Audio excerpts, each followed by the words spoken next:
State Representative Jim Struzzi joins us here on the line. Brought to you this morning, as always, all of our interview segments by Marcus & Mack, a law firm representing injured people. How are you? Good morning, Todd. I'm doing well, thanks. That's good to know. Now, this week, have you been spending most of your time in Harrisburg, or have you been home?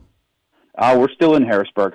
And we've been here we've been in session every day this week so far. All right. I want to get into what you've been talking about there in Harrisburg in a couple of moments, but you do have an event today, I believe, right, with Congressman G.T. Thompson? Yes, I do. Yeah, it's a conference call with the congressman related to the agriculture and dairy industries. A couple of weeks ago, Congressman Thompson held a conference call for Pennsylvania state legislators. And so during that call, we had some discussion about dairy, obviously concerns with the dumping of milk and things like that. And GT offered to host a conference call to partner with myself on the conference call. And so that's at 11 a.m. today. People can call in. Again, you can go on my Facebook page to get the information.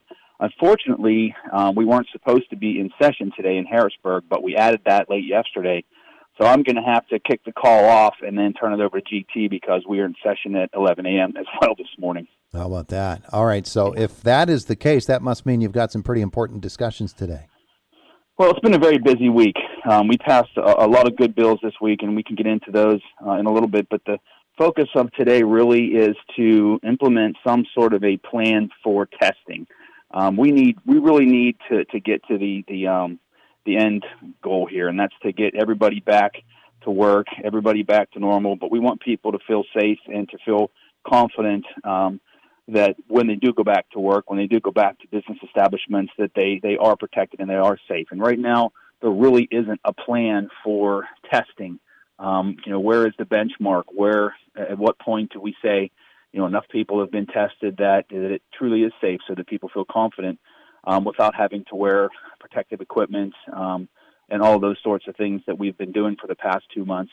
And so the goal for us today in the House is to push legislation that would implement some sort of a testing plan. All right, so a lot of the discussion this week has had to do with reopening the state's economy. A lot of counties are giving pushback to a plan that originally was going to go by region. But I guess the governor tomorrow is going to announce some different guidelines that he's going to give for announcing the opening of counties for certain functions within their business community. What have you been doing along those lines this week in Harrisburg? Well, I was really surprised by the governor's plan, and I think most of us were, especially those of us in counties like Indiana, where, we have 63, 64 cases right now, and to put us into the southwestern Pennsylvania region with Allegheny County, just didn't make any sense. So I wrote a letter myself to the governor expressing those concerns, and I think a number of my colleagues in other areas of the state have done the same thing.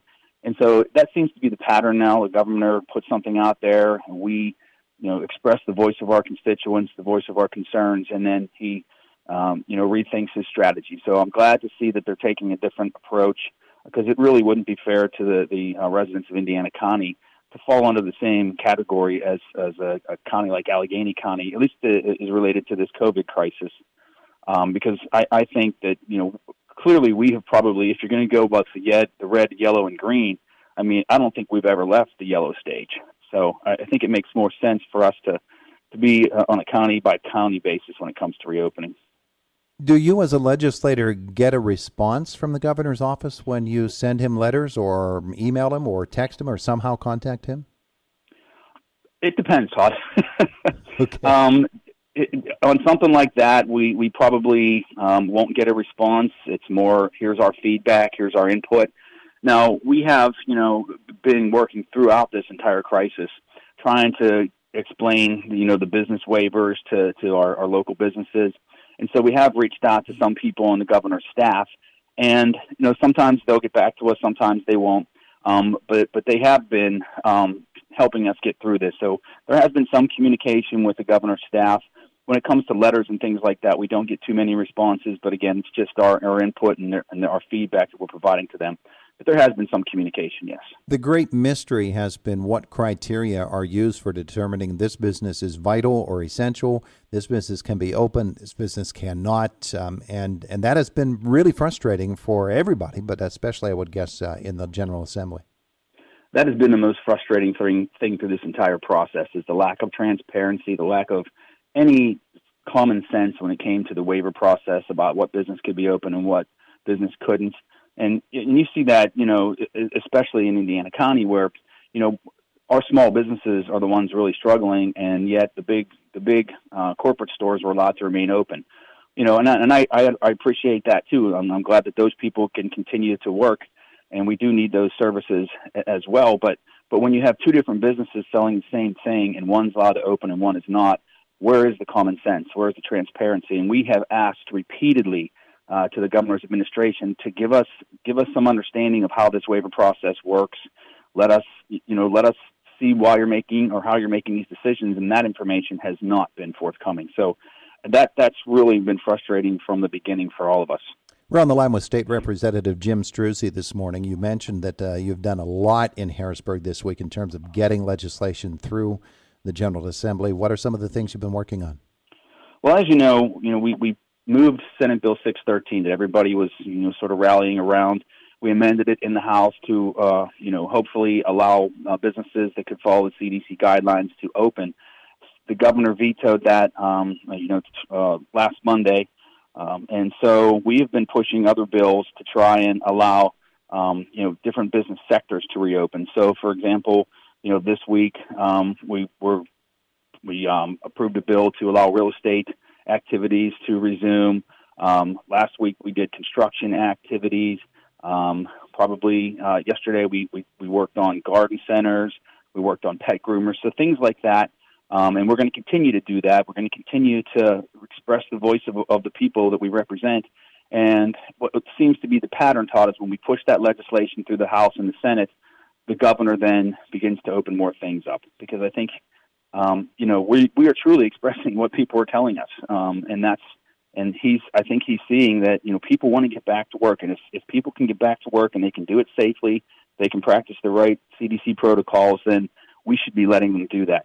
Another exciting thing we did this week, though, Representative Dush put out House Bill 2413, and Chris and I had talked about that before the bill came out because, I'm very closely involved with our local firefighters and EMS providers, and they are really struggling right now with funding. So Chris and I partnered on that bill. He let me be the first co-sponsor, and we were able, with some amendments, to create a bipartisan bill that, if it goes through, and in conjunction with the bill that Senator Pittman has out there, we're going to provide some much-needed funding and assistance to our volunteer fire companies and our EMS providers.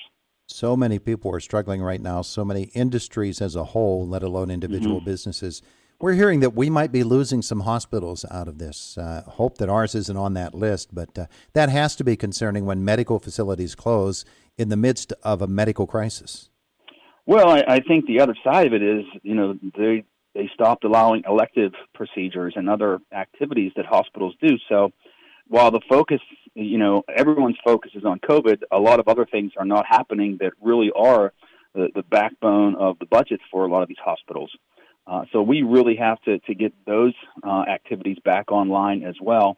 We're still hearing from numerous businesses. Dentists are calling, asking, when can we fully reopen? And they're allowed to function in an emergency capacity.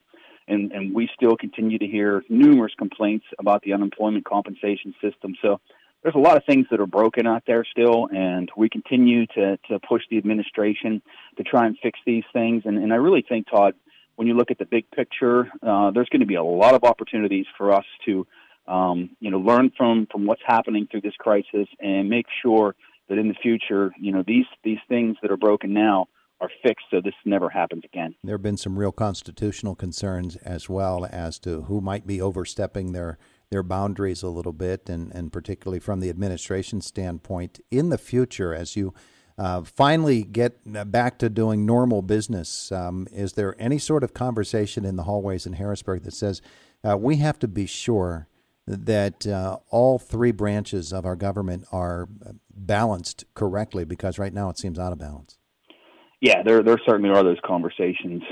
We are seeing now that when the governor issues a declaration of emergency, his power seems to be unchecked, and that is something that really is not how government is supposed to be. We should be working hand in hand to solve this crisis, and that just hasn't happened, and that's something that we do need to address in the future.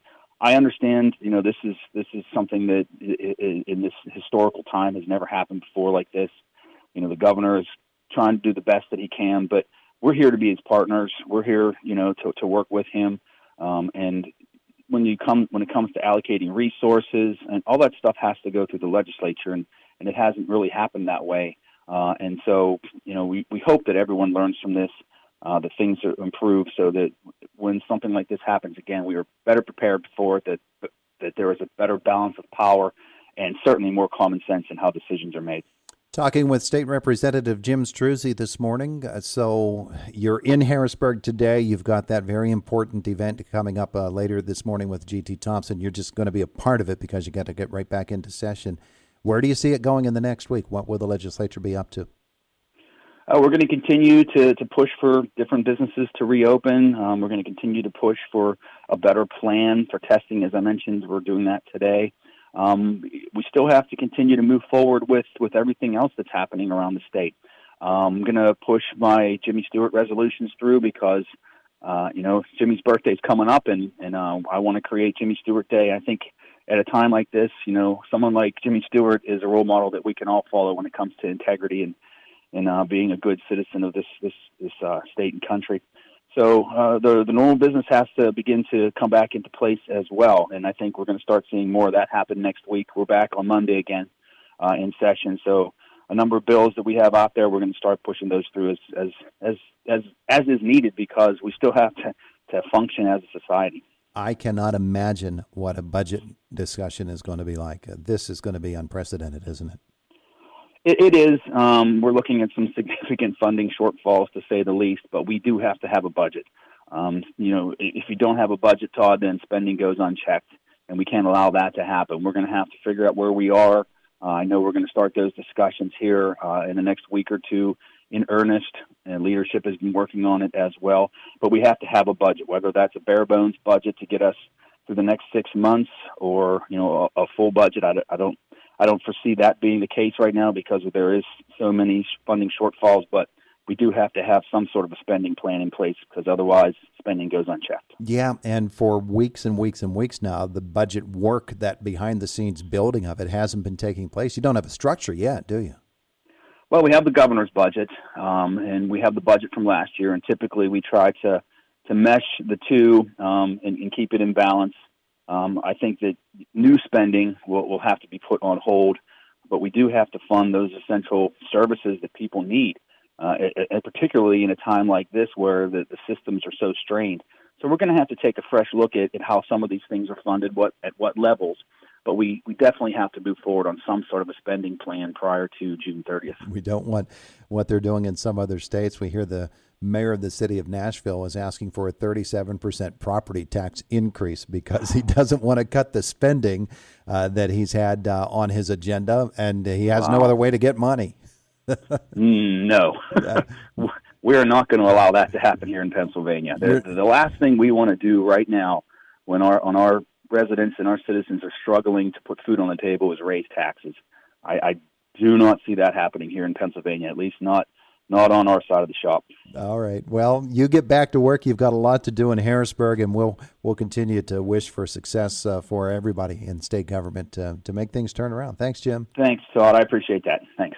It is the voice of Indiana County, WCCS AM 1160 and 101.1 FM, 101.1 FM, 101.